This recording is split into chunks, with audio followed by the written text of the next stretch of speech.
하나님의 말씀은 데살로니가 전서 5장 18절 말씀입니다. 범사에 감사하라. 이것이 그리스도 예수 안에서 너희를 향하신 하나님의 뜻이니라. 아멘. 하나님의 말씀입니다. 할렐루야. 오늘은 2020년 추수감사 주일 예배로 우리는 예배를 드리고 있습니다. 그런데 올해 드리는 추수감사 주일 예배는 그동안에 우리가 지켜왔던 추수감사 주일과는 아주 다른 모습으로 추수감사 주일 예배를 드리고 있습니다. 저는 지금까지 목회를 하면서 오늘과 같은 추수감사 주일 예배를 드려보기는 처음입니다. 아마 성도님들도 마찬가지일 것입니다. 은근히 한 가지 걱정되고 염려되는 것이 있습니다. 지금 이런 분위기가 크리스마스 때까지 가면 어쩌나라는 마음이 듭니다. 그리고 시간이 더 지나서 송구영신 예배와 내년까지 이런 분위기로 흘러간다면 어떻게 될 것인가 하는 염려가 없지 않아 있습니다. 지금 우리가 드려지고 있는 이 예배는 이렇게 예배에 대한 환경이 빠르게 변하고 있습니다. 성도님들께서도 뉴스를 보셔서 아시겠지만 코로나19로 인한 행정명령이 그동안에 레드 단계에 있다가 퍼플 단계로 한 단계로 업그레이드 되었습니다. 그래서 오늘부터 우리는 다시 비대면으로 예배를 드리게 되면서 오늘 이러한 모습으로 우리는 추수감사 주일 예배를 드리고 있습니다. 교회 본당의 가운데 좌석에는 아무도 없습니다. 텅 비어 있고 저는 카메라 앵글을 바라보고 또 예배를 온라인으로 생중계로 예배를 드리고 있습니다. 저는 이번 주 추수감사 주일 설교를 준비하면서 데살로니가 전서 5장 18절 말씀을 계속 묵상하고 암송하고 되새겨보는 시간을 가졌습니다. 이렇게 데살로니가 전서 5장 18절 말씀을 암송하고 묵상하고 되새기면서 제 안에서 한 가지 질문이 떠올랐습니다. 범사에 감사하라 라고 했는데 범사에 감사할 수 있는가라는 것입니다. 제가 왜 이런 질문을 하게 되었는지 여러분들도 짐작을 할 것입니다. 우리가 2019년 연말에 송구영신 예배 드릴 때 여러분 그때를 기억하고 있습니까? 우리는 늘 그랬듯이 2020년 새해에는 기대감을 갖고 그리고 희망을 갖고 출발을 했습니다. 우리는 송구영신 예배를 드리면서 우리는 만나는 사람마다 또 우리는 성도들에게 우린 이런 인사를 했습니다. 새해 복 많이 받으세요. 해피 뉴 이어. 2020년이 되면 해피 뉴 이어이 되기를 우리는 희망하고 있었습니다. 그런데 올해 3월 11일 날 세계보건기구 WHO에서 코로나19의 전염병 현상을 팬데믹으로 선포를 했습니다. 지구촌 전체에 위험 경계 경보를 내린 것입니다. 전염병이 한 지역을 넘어서 전 세계로 퍼지고 있으니 조심하라는 뜻이었습니다. 여러분, 팬데믹이 무슨 뜻입니까? 한 지역의 위험한 상황을 벗어나서 전 세계적으로 여러 나라에 동시다발적으로 사람들을 감염시키는 전염병, 이런 위험을 선포한 게 팬데믹입니다. 그래서 우리가 살고 있는 이 미국에서도 지난 3월 중순부터 본격적으로 코로나의 영향권에 들어가면서 우리는 큰 혼란을 겪고 있습니다. 그래서 학교가 셧다운이 되었고요. 비즈니스는 물론이고 식당이며 교회, 심지어는 정부 기관까지 문을 닫고 말았습니다. 그리고 듣기에도 아주 생소한 말들, 비대면이라는 말에 우리는 어느 순간부터 적응을 하고 살아가고 있습니다. 사람과의 거리 두기를 시작하게 되었습니다. 그리고 사람들은 이 불안한 민심에 어느 순간부터 사재기를 하기 시작했습니다. 그래서 휴지나 물, 계란과 같은 생필품, 알코올 소독제 같은 것은 품귀 현상을 일으키고 돈이 있어도 사지 못하는 것을 우리는 경험을 했습니다. 그리고 시간이 지나면서 코로나에 대한 각 분야의 전문가들이 입을 열기 시작을 했습니다. 각 분야들의 전문가들이 하는 말, 공통적인 이야기가 있습니다. 지금 전 세계적으로 일어나고 있는 이러한 현상들은 어차피 인류가 겪어야 하는 일들이라는 것입니다.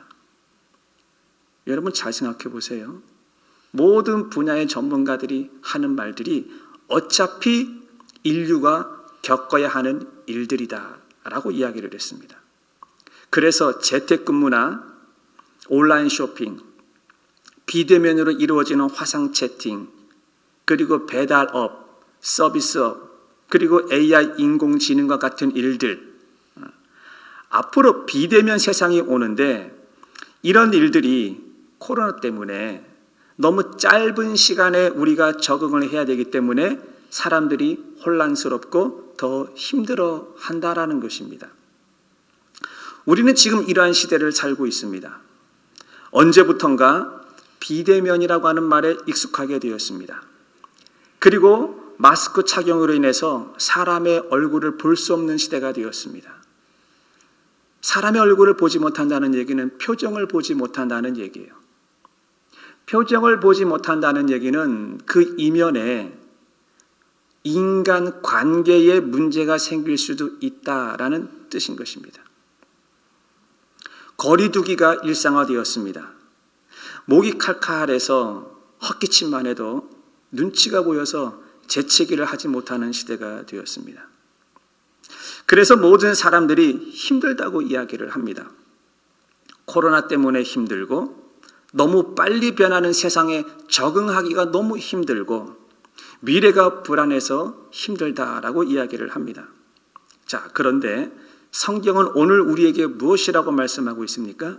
데살로니가전서 5장 18절을 보시면 범사에 감사하라. 이것이 그리스도 예수 안에서 너희를 향하신 하나님의 뜻이다 라고 말했습니다. 자, 이 구절을 비신자들이, 신앙이 없는 사람들이 이 구절을 어떻게 받아들일 수 있을까요?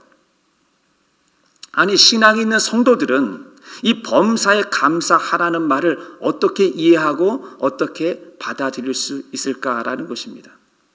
요즘 같은 세상에 정말로 범사에 감사할 수 있습니까? 감사라고 하는데 무엇을 감사하라는 말입니까? 여러분 이런 생각이 들지 않으세요? 그래서 저는 몇 주 전부터 이 코로나 현상들을 바라보면서 이제 조금 있으면 추수감사절이 다가올 텐데 이 추수감사절을 어떻게 보내야 되는가 하나님 앞에 기도하다가 한 가지의 아이디어가 떠올랐습니다. 제가 여러분들에게 여러 번 말씀을 드렸지만 감사 편지를 쓰면 좋겠다 이런 광고를 누차 했습니다. 올 한 해를 되돌아보면서 감사를 찾아보자는 것이죠.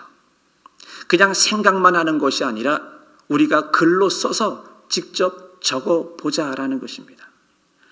그래서 저도 30가지를 감사한 내용을 글에 적기 시작을 했습니다. 그런데 제가 직접 30가지 감사 내용을 찾아서 이게 글을 적어가면서 제가 조금 제 자신을 보고 놀란 모습이 있었습니다. 저는 30가지를 막힘없이 쓸 줄 알았습니다. 그런데 제가 직접 써보니까 한 9가지, 10가지는 거침없이 제가 써 내려갔거든요. 그런데 이제 10번째가 넘어가면서부터 이게 쉽사리 써지지가 않는 것입니다.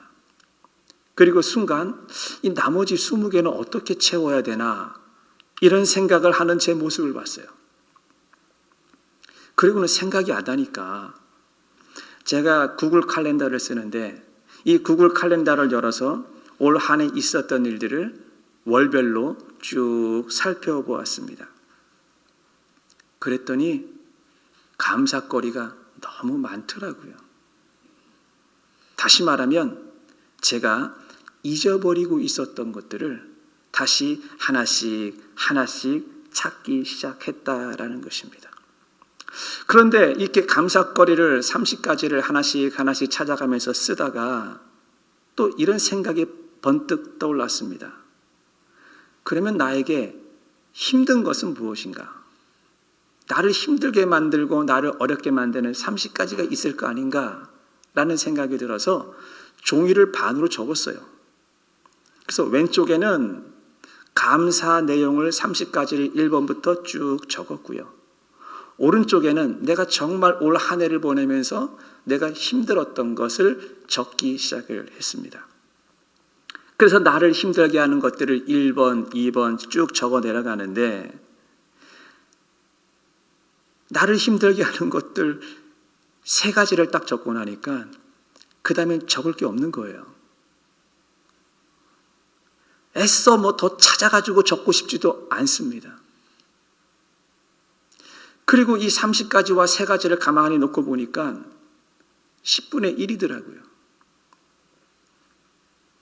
제가 감사 편지를 쓰면서 깨달은 것은 잘못하다가는 10분의 1, 이 하나 때문에 열을 잃어버리겠구나. 제가 이런 생각을 하게 되었습니다.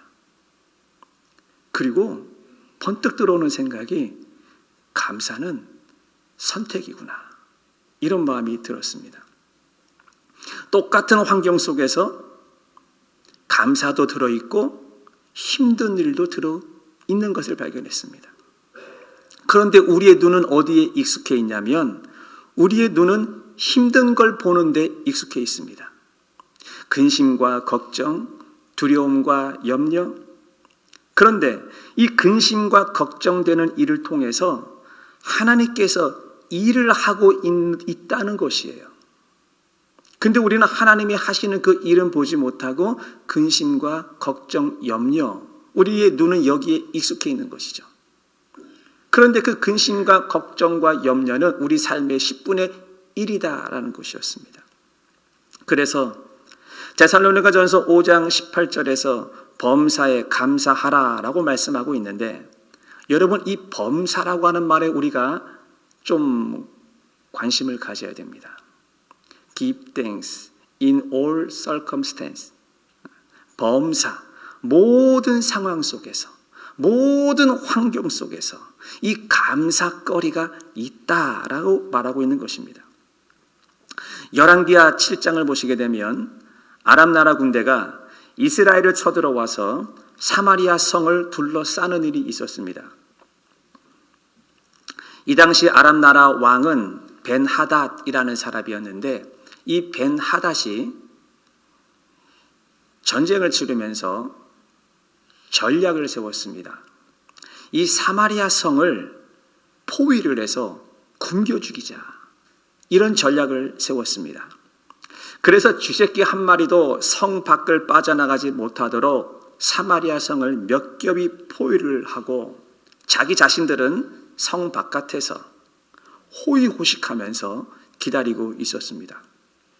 그러니 이 전쟁은 시간이 지나면 어떻게 되는 겁니까? 힘 한 번 쓰지 않고 이 전쟁은 이기게 돼 있는 거예요. 그냥 바깥에서 잘 먹고 보초 잘 쓰고 기다리기만 하면 되는 전쟁이었습니다. 자, 그렇다면 반대로 이 포위를 당한 이 사마리아 성 안에서는 어떤 일이 벌어졌습니까? 열왕기하 6장 25절을 보시게 되면 아람 사람이 사마리아를 에워싸므로 성중이 크게 줄여서 나귀 머리 하나에 은 80세겔이요 비둘기 똥 4분의 1 값에 은 5세겔이라 하니 그랬습니다. 자, 사마리아 성 안에 시장에서 물건이 지금 거래되고 있는데 먹을 것이 없기 때문에 이 물건 거래의 가격에 대해서 지금 말을 하고 있습니다. 나귀 머리 하나가 은 80에 거래되고 있었습니다. 여러분 계산을 한번 해보겠습니다. 은 한 세겔은 이 당시 노동자가 4일을 일하는 품삯입니다. 4일치 일당이에요.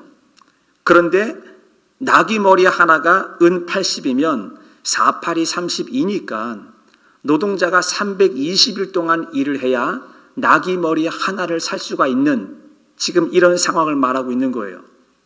자, 그런데 이 나귀 머리를 한번 생각해 보십시오. 유대인들은 이 나귀 머리는 부정한 짐승이라고 생각해서 나귀 머리는 먹지 않는 고기입니다. 그런데 그것마저도 살 수밖에 없어요. 먹을 수밖에 없어요. 얼마를 주고? 320일치 노동값을 주고 그걸 사야 돼요. 여러분, 나귀 머리에 고기가 많습니까?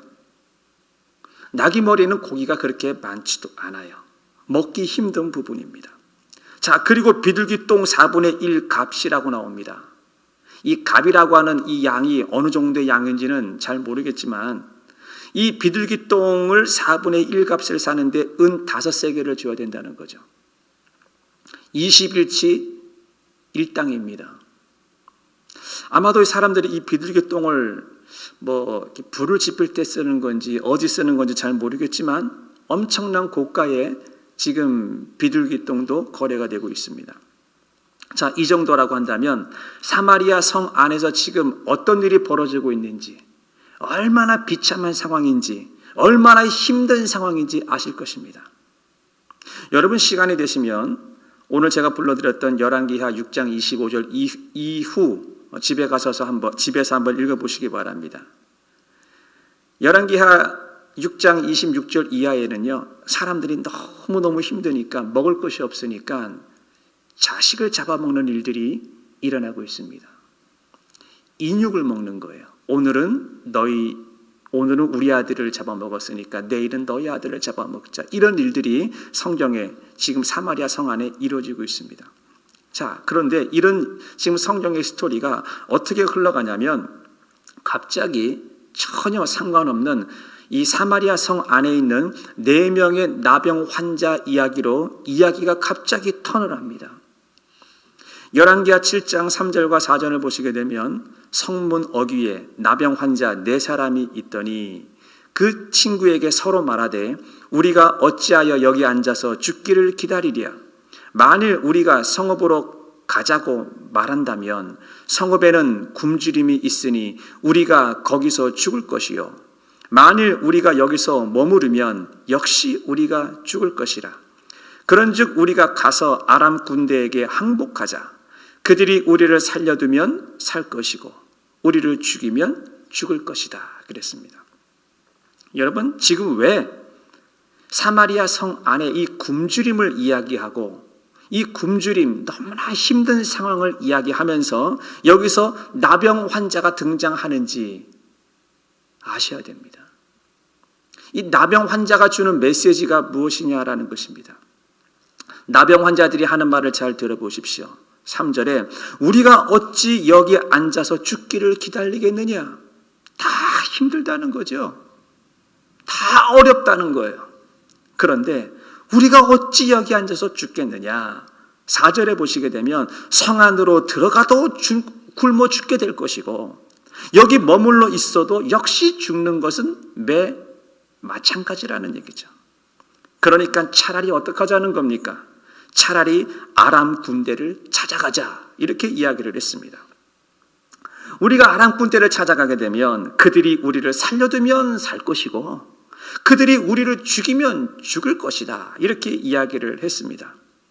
자, 지금 나병 환자들의 상황은 막막한 상황입니다. 이러지도 못하고 저러지도 못하고 다시 말하면 내 힘으로 할 수 있는 아무것도 내 힘으로 할 수 있는 것이 없는 그런 상황이었습니다. 이런 상황 속에서 그들이 무엇을 선택을 했던가요? 성도 여러분들은 지금 이 장면에서 이 나병 환자들이 아람 군대를 찾아가자라고 말을 했는데 이들이 아람 군대에 찾아갔을 때 그들이 살 수 있는 확률이 몇 % 된다고 보십니까? 지금 이들은 전쟁 중에 있습니다. 아람 군대 입장으로 볼 때는 나병 환자들은 적군입니다. 그리고 이 나병 환자들은 일단 정상이 아니에요. 나병에 걸렸어요. 여러분, 나병이라고 하는 것은 전염병입니다. 전염된다는 얘기예요. 살려두면 위험한 거예요. 나병 환자들을 아람 군대가 받아들이게 되면 아람 군대가 전멸할 수 있습니다. 그리고 지금 아람 군대는 전쟁의 전략이 뭡니까? 굶겨 죽이자라는 얘기예요. 그런데 이 나병 환자들을 받아들인다. 그러면 무엇이 축나죠? 식량이 축이 납니다. 도저히 살려둘 수 없는 상황이에요. 나병 환자들이 투항을 해서 살 수 있는 확률이 몇 퍼센트 된다고 생각을 하십니까? 제가 볼 때는요, 뭐 많이 생각을 해서 한 1% 될까? 저는 이런 생각이 듭니다. 그런데 나병 환자들의 선택을 한번 보시기 바랍니다.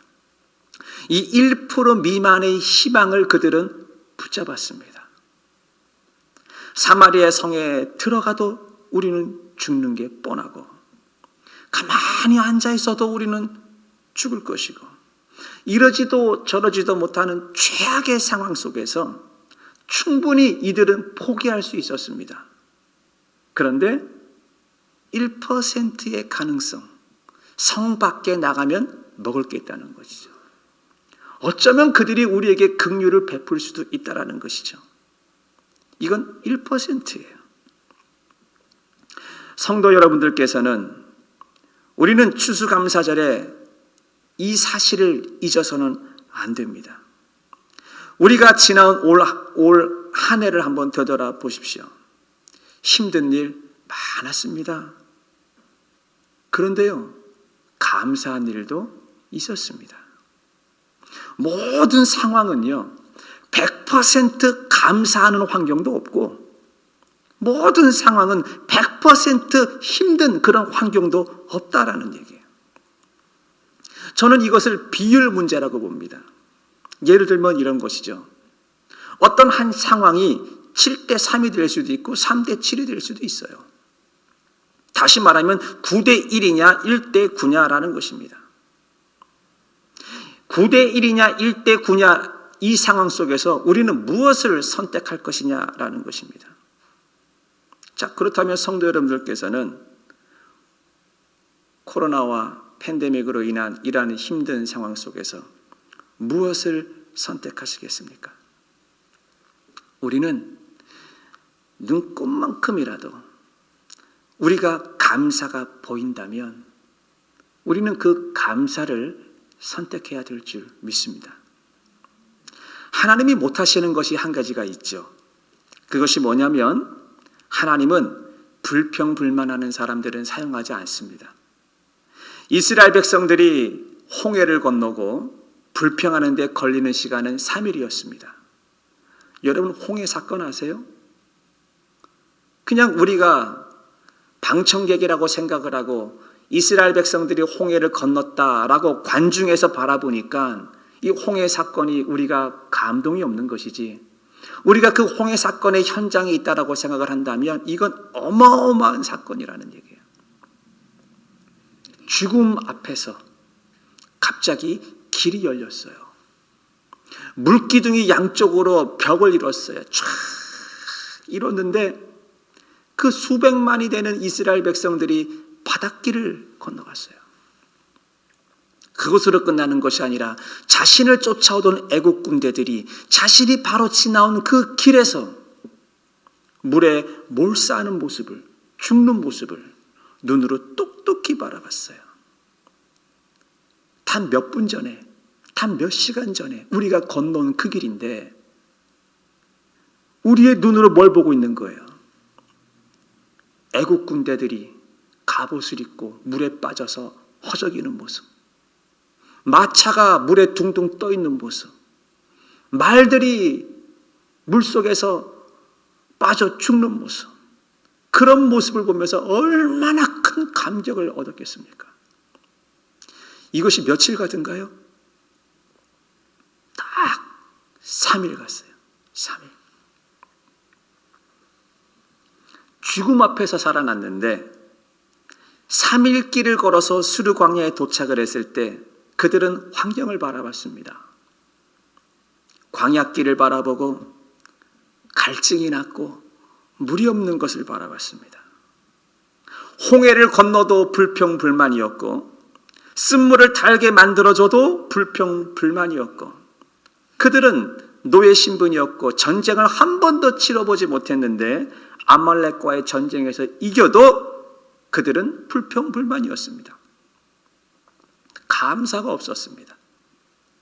그들이 결정적으로 실수하고 잘못했던 것은 돌아가자, 라고 불평한 것이었습니다. 하나님은 감사가 없는 사람을 사용할 수가 없습니다. 여러분, 원래 하나님의 계획은요, 출애굽한 이스라엘 백성들이 40년 광야길은 없었어요. 하나님의 플랜에는 이 40년이라고 하는 시간이 없었습니다. 그런데 왜 이스라엘 백성들이 광야에서 40년이라고 하는 시간을 보내게 되었습니까? 감사를 모르니까. 이 40년 동안 하나님은 무엇을 하신 것입니까? 감사 훈련을 시킨 것이에요. 그래서 그들이 이 감사 훈련을 받고 난 뒤에 감사에 대한 테스트, 시험을 보는 장소가 어디였냐면 가데스 바네아라는 곳이었습니다. 아마 어쩌면 오늘이 저와 여러분들에게 오늘 이 시간이 가데스 바네아가 될 수도 있습니다. 가데스 바네아에서 12정탐꾼을 가나안 땅에 보내죠. 그들이 돌아와서 무슨 말을 했습니까?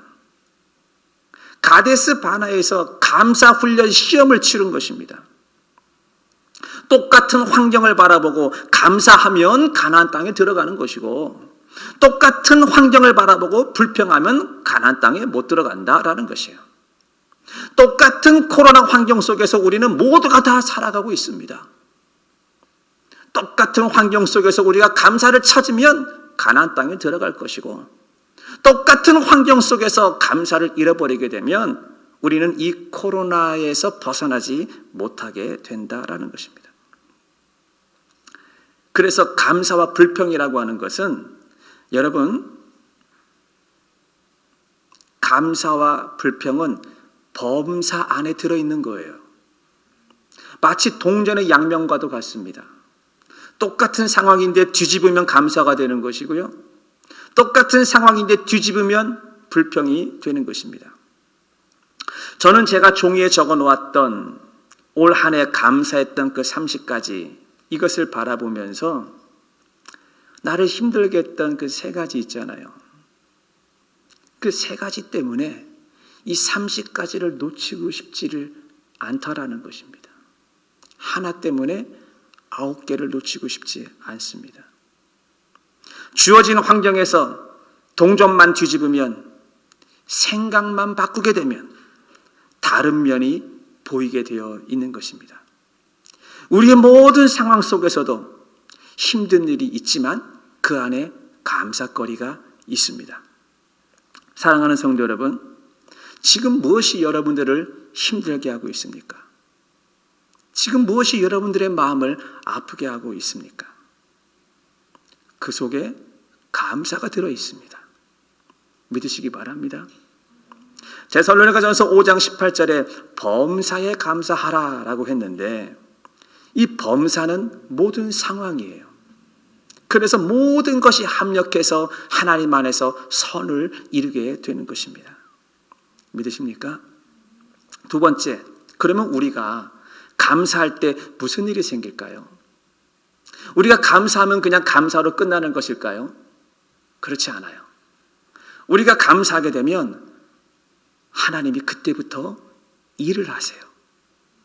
다시 열왕기하 7장을 보시게 되면 아무 희망도 없고 아무 소망도 없고 사마리아 성문에 앉아있던 이 나병 환자들, 이들이 일어나서 아람 군대 진영으로 갈 때 하나님께서 무엇을 하셨는지 보자라는 것입니다. 열왕기하 7장 6절과 7절 말씀을 보시게 되면, 이는 주께서 아람 군대로 병거 소리와 말소리와 큰 군대의 소리를 듣게 하셨으므로 아람 사람이 서로 말하기를 이스라엘 왕이 우리를 치려하여 햇사람의 왕들과 애국 왕들에게 값을 주고 그들을 우리에게 오게 하였다 하고, 해질 무렵에 일어나서 도망하되 그 장막과 말과 나귀를 버리고 진영을 그대로 두고 목숨을 위하여 도망갔다 그럽니다. 여러분, 6절 말씀에 보니까 이는 주께서 이렇게 나옵니다. 자, 주께서 그 뒷일을 다 하셨다라는 얘기죠. 자, 주께서 무슨 일을 하셨나 한번 볼까요? 큰 병거 소리와 말소리와 큰 군대의 소리를 주께서 만드셨어요. 7절에 보니까 이들이 해질 무렵에, 저녁 때 저녁 때 해질 무렵이면은 밥 먹을 때 아니에요. 음식을 다 준비해 놓았을 때 아니에요. 그때 그 모든 것을 다 버리고 도망을 갔어요. 왜 도망갔습니까? 하나님이 큰 전차 소리, 말발굽 소리, 이런 것들을 나오게 했어요. 자, 그러면 이 상황을 조금 더 자세히 들여다보게 되면 하나님이 언제 이런 일을 하셨냐면 사마리아 성문에 앉아있던 나병 환자 4사람이 아람 군대 진영으로 걸어갈 때 일이 벌어진 거예요. 자, 그러면 여러분, 나병 환자 4사람이 아람 진영으로 걸어갈 때 여러분 어떻게 걸어갔다고 생각을 하세요? 제가 성경에는 없지만 성경에 확실히 있는 것을 한 가지 말씀을 드리겠습니다. 자, 이 사람들이 어떻게 걸어갔냐면 서로 부축하고 서로 의지하고 서로 말로 위로해주고 넘어지면 세워주고 이러고 갔다라는 거예요. 제가 이것을 왜 이렇게 확신하게 자신 있게 말을 하냐면 여러분 병원 신방 가보셨습니까? 병원에 가면은요 병실에 아픈 환자들이 뭐 2인실도 있고 뭐 3인실, 4인실 이렇게 있잖아요. 그러면 같은 병실 안에 있는 사람들이 그들이 서로 무슨 말 하는 줄 아십니까? 다들 몸이 아프니까는요 서로 위로해 주는 말들을 많이 해요. 똑같이 아픈데 앞에 사람이 좀 더 아픈 증상이 보이면 아유 우리 옆에 방에 있는 사람은 그러다가 얼마 전에 죽었잖아. 우리 이런 말 안 해요. 그렇죠? 팔 앞에 침실에 있는 사람한테 아유 오늘은 안색이 좀 좋아 보입니다. 아픈 사람은요 서로 위로해 주게 돼 있어요. 서로 격려해 주게 돼 있어요. 그러니까 이들이 아람 군대로 걸어가면서 무슨 말을 했을까 저는 생각하는 거죠. 분명히 서로 부축해 주고 서로 의지하고 서로 세워주고 넘어지면 일으켜주고 이렇게 해서 걸어갔다라는 거예요. 제가 아주 예전에 그 배너라고 하는 영화를 봤습니다. 이 배너 영화에 보면은 이 나병 환자들이 나와요. 거기도 이와 똑같은 모습이 나와요. 이 나병 환자들이 몸이 연약하잖아요. 이 나병이 어떤 사람은 심하게 생기는 데가 손가락에서 생기는 사람도 있고 어떤 사람은 다리, 발꼬락 그러니까 걸음 같은 걸 잘 못 걸어요. 그러니까 나병 환자들끼리 서로 이 영화에 보니까 서로 의지하고 서로 기대는 거예요. 그리고 걸어가면서 누가 넘어지면 쿵 하고 넘어지면 이렇게 세워주는 거죠. 그런데 그들이 쿵 하고 넘어지는 소리가 하나님이 마차, 전차 소리로 바꿔버렸어요. 이 나병 환자들이 서로 걸어가면서 서로 위로해 주는 말, 서로 용기를 주는 말, 우리 가면 살 수 있을까? 하나님이 살려주면 살려줄 것이고 죽이면 죽일 것이고 서로 이런 말들이 군대들이 고함치는 소리로 하나님이 바꿔버렸어요. 자, 이들이 무엇을 선택했을 때 하나님 앞에 감사를 선택하고 희망을 선택하고 나아갔을 때 하나님이 무엇을 하셨느냐? 하나님이 그 시간에 일을 하시더라는 것이죠. 그 이전에 할 수도 있잖아요.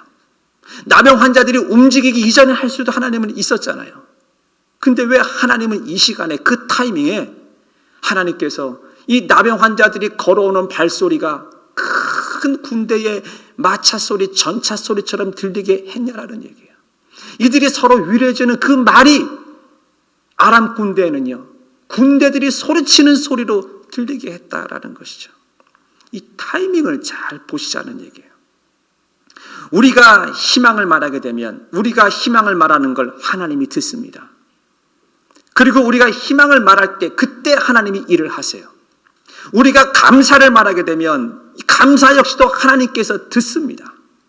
그리고 우리가 감사하는 그 시간에 하나님께서는 우리에게 묶였던 것들을 하나씩 하나씩 풀기 시작을 하는 것입니다. 힘들고 어려운 상황은 어느 시대나 어느 장소에나 다 있습니다. 여러분 힘들지 않은 장소가 있나요? 우리가 지금까지 살아오면서 힘들지 않았던 시대들이 있었나요? 아닙니다. 그러니까 상황이 중요한 게 아니라는 것이죠. 그 상황 속에서 우리는 감사를 찾는 것이 더 중요하다는 거예요. 나는 안 된다. 나는 못한다. 난 죽을 것 같다. 내 인생은 왜 이러는 거야? 왜 이렇게 안 풀리는 거야? 하나님은 이런 사람과 더 이상 대화하고 싶지 않아 하십니다. 그런데 힘든 상황, 똑같은 상황인데도 할 수 있다라고 말을 하고 하면 된다라고 말을 하고 해보자라고 이야기를 하고 조금이라도 희망을 갖고 있는 그 사람은 하나님은 찾아가셔서 하나님은 그분과 함께하고 있다는 것이에요. 그래서 우리가 감사하는 말을 하게 되면 그때부터 하나님께서 한 스텝 한 스텝 일을 하고 계신다라는 것입니다. 세 번째, 감사는요, 신앙입니다. 감사를 많이 하는 사람은 신앙이 좋은 사람이고 감사가 없는 사람은 신앙이 없는 사람이라고 저는 말하고 싶습니다. 왜냐하면 여러분, 돈에 감사하는 사람은 그 사람은 돈이 신앙이에요. 건강에 감사하는 사람은 그 사람은 건강이 신앙 아니겠습니까? 누가복음 17장을 보시면 또 나병 환자의 이야기가 나오는데 누가복음 17장에 10명의 나병 환자 이야기가 나옵니다. 이들은 분명 10명 모두가 다 치료를 받은 사람들입니다. 그런데 한 사람만 예수님께 돌아와 감사를 합니다. 자, 여기도 10분의 1입니다. 누가복음 17장 16절 제가 읽어드리겠습니다. 예수의 발 앞에 엎드려 감사하니 그는 사마리아 사람이라. 예수께서 대답하여 이르시되 10사람이 다 깨끗함을 받지 아니하였느냐? 그 9은 어디 있느냐? 이 이방인 외에는 하나님께 영광을 돌리러 돌아온 자가 없느냐 하시고 그에게 이르시되 일어나 가라. 내 믿음이 너를 구원하였느니라 라고 말씀했습니다. 자, 사마리아 한 사람, 치료받은 사람입니다. 17절에 보니까 나머지 9은 어디 있느냐 이렇게 말씀을 하는데 이 나머지 9은 어디 있느냐라는 얘기가 무슨 뜻이에요? 9명도 감사를 해야 되는 거 아니냐? 예수님께서 지금 이렇게 말씀하고 있는 거예요. 18절에 이방인 외에는 하나님께 영광을 돌리러 돌아온 자가 없다라고 했어요. 감사는 하나님께 영광이 된다라는 것이죠. 여러분, 우리가 감사를 사람에게 해도 하나님께 영광이 됩니다. 왠지 아세요? 우리는 하나님을 믿는 사람이기 때문에 하나님을 믿는 사람이 사람에게 감사를 해도 하나님께서 영광을 받으세요. 근데 19절을 보시게 되면 그에게 이르시되 일어나 가라. 내 믿음이 너를 구원하였다 그럽니다. 내 믿음이 감사하러 왔는데 예수님은 그것을 믿음이라고 말씀하셨습니다. 그러니까 감사는 뭐예요? 믿음이라는 것이죠. 그래서 데살로니가전서 5장 18절에 범사에 감사하라. 이것이 그리스도 예수 안에서 너희를 향하신 하나님의 뜻이니라 이렇게 말씀하고 있는 거예요. 여기서 말하는 이것이라고 하는 것은 사실 그 위에 두 구절을 더 봐야 됩니다. 항상 기뻐하라, 쉬지 말고 기도해라, 범사에 감사하라. 이 세 가지를 말하는 것이 이것입니다. 그런데 오늘은 추수감사주일이기 때문에 제가 이 감사에 조금 더 초점을 맞춰서 말씀을 드리겠습니다. 이것이 하나님의 뜻이랍니다. 감사하는 게 하나님의 뜻이래요. 그러면 이것이 신앙 아닙니까? 감사가 믿음이라는 것이죠. 기뻐하는 것도 신앙이고 기도하는 것도 신앙이라는 것입니다. 자, 그런데 감사하라 그러는데 여러분 어떻게 감사하시겠습니까? 저는 추수감사주일 설교를 준비하면서 이 감사하는 방법에 대해서 한번 고민을 해봤습니다. 제가 아무리 생각을 해도 감사하는 방법 제일 확실한 것은 하나예요. 물론 다른 방법도 있겠지만 그건 말입니다. 말.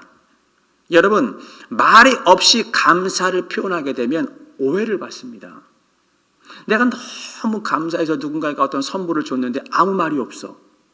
여러분, 그거를 감사로 받아들이시겠어요? 이게 무슨 뜻이야? 왜 나한테 이러는 거야? 사람들은 오해를 해요. 그러니까 성경에서는 감사하라, 감사하라라고 말을 하고 있는데 이 감사를 표현하는 제일 확실한 방법은 뭐냐? 말이라는 거예요. 말을 안 하면 감사를 알 수가 없어요. 그런데 한국 문화는 이 유대 문화권에 있기 때문에 그런지 몰라도 이 감사의 말을 잘 하지를 못해요. 근데 성경은 뭐라고 말하고 있냐면 에베소서 4장 29절 30절을 보시게 되면 무릇 더러운 말은 너희 입 밖에도 내지 마라 그랬어요. 여러분 여기서 말하는 이 더러운 말이 뭐라고 생각하세요? 욕이 더러운 말입니까? 음란한 게 더러운 말입니까? 저질스러운 말이 더러운 말입니까? 더러운 말을 너희 입 밖에도 내지 마라. 오직 덕을 세우는데 소용되는 대로. 덕을 세우지 못하는 말이 더러운 말이라는 얘기예요. 선한 말을 하여서 듣는 자들에게 은혜를 끼치게 해라. 말 잘하라는 것이죠. 내가 하고 싶은 말 다 하는 것이 아니라 듣는 자에게 은혜를 끼치는 말을 하라는 거예요. 그리고 30절에 이렇게 말했습니다. 하나님의 성령을 근심하게 하지 말라. 더러운 말해서 말 함부로 해서 하나님의 성령을 근심시키지 말아라. 왜요? 말이 영적이기 때문에. 하나 더 보겠습니다. 야고보서 3장 6절에 보게 되면 혀는 곧 불이요 불의의 세계라. 여기서 말하는 혀가 뭘 뜻하는 것이죠? 언어입니다. 말입니다. 혀는 우리 주체 중에서 온몸을 더럽히고 말은 우리의 온몸을 더럽히고 말이 없어지지 않아요. 여러분 말 한마디 한 것이 가슴에 베껴서 평생 가는 사람이 있습니다.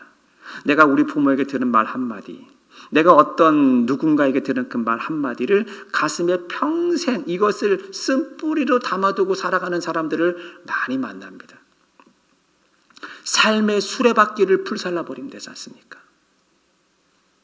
그러니까 말이 우리 몸을 더럽히고 말이 우리의 삶의 수레바퀴를 불사르고 그것이 지옥이다. 성경에서 지금 이렇게 말하고 있어요. 그래서 사람은 말 때문에 천국과 지옥을 왔다 갔다 하는 것이죠. 잠언서 18장 21절도 보게 되면 죽고 사는 것이 혀의 힘에 달렸다.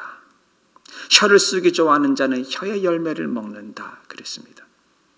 누가복음 6장 45절을 보시게 되면 선한 사람은 마음에 쌓은 선에서 선을 내고 악한 자는 그 쌓은 악에서 악을 내다니 이는 마음에 가득한 것을 입으로 말함이라. 입으로 말함이라.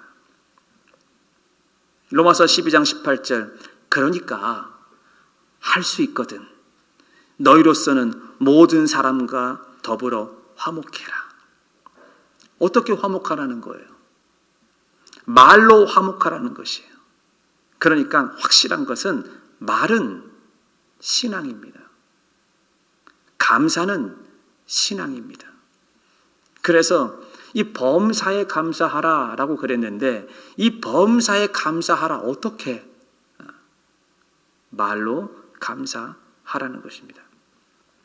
결론적으로 사랑하는 성도 여러분, 오늘 우리가 보았던 데살로니가전서 5장 18절에서 범사에 감사하라 했는데 우리는 어떻게 감사를 할 수가 있습니까? 이 범사라고 하는 것은 모든 상황을 말하는 것입니다. 눈에 보이는 것이 다가 아닙니다. 모든 상황 속에 힘든 일도 있지만 감사한 일도 있습니다. 어디를 바라보시겠습니까? 힘들고 어려운 상황 속에서도 희망을 잃지 마시고 여러분 감사를 찾고 감사를 하는 여러분들 되시기를 주의 이름으로 축원을 드립니다. 그리고 우리가 이렇게 감사할 때 하나님이 들으세요. 그리고 마귀도 듣습니다. 그런데 우리가 감사하면 마귀는 우리의 감사 때문에 결박을 당하고요. 우리가 감사를 하게 되면 하나님께서는 우리의 묶였던 것들을 하나씩 풀기 시작을 하십니다. 그래서 감사할 때 막혔던 문이 열리는 거예요. 감사할 때 매듭이 풀리는 거예요. 감사할 때 성벽이 무너지는 것입니다. 그래서 감사는 하나님을 향한 우리의 신앙 고백이라는 거예요. 사람에게 감사해도 하나님은 영광을 받으시고 우리는 하나님 앞에 감사를 하게 되면 하나님은 더 당연히 하나님은 영광을 받으시죠. 사랑하는 성도 여러분, 범사에 감사하는 저와 여러분들 되기를 주님의 이름으로 축원을 드립니다. 아멘.